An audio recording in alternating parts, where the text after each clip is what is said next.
দেশের ভাষা, সাহিত্য, সংস্কৃতি এবং সমাজ সেবায় গুরুত্বপূর্ণ অবদানের জন্য স্বীকৃতি স্বরূপ 9 জন বিশিষ্ট ব্যক্তিকে 21 পদক প্রদান করা হয়েছে।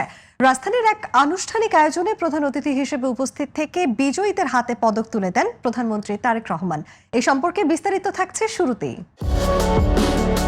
অমর 21 এবং আন্তর্জাতিক মাতৃভাষা দিবস উপলক্ষে জাতীয় জীবনের বিভিন্ন ক্ষেত্রে অসামান্য অবদানের স্বীকৃতি স্বরূপ 9 জন বিশিষ্ট ব্যক্তি ও ব্যান্ড দল ওয়ারফেসকে 21 পদক 2026 প্রদান করেছেন প্রধানমন্ত্রী তারেক রহমান।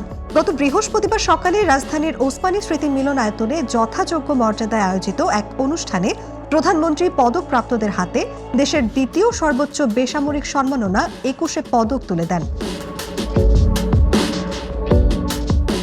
একটি রাষ্ট্র এবং সমাজে কৃতি মানুষদের সংখ্যা যত বেশি বাড়তে থাকবে, সমৃদ্ধি এবং নৈতিকতার মানদণ্ডে সেই সমাজ তত বেশি আলোকিত হতে থাকবে।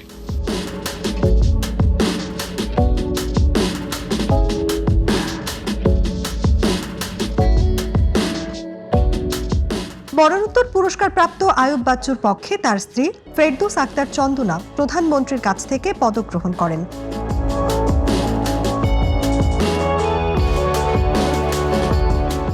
আর ওয়ারফেজের পক্ষে দলনেতা শেখ মনিরুল আলম টিপু পুরস্কার নেন।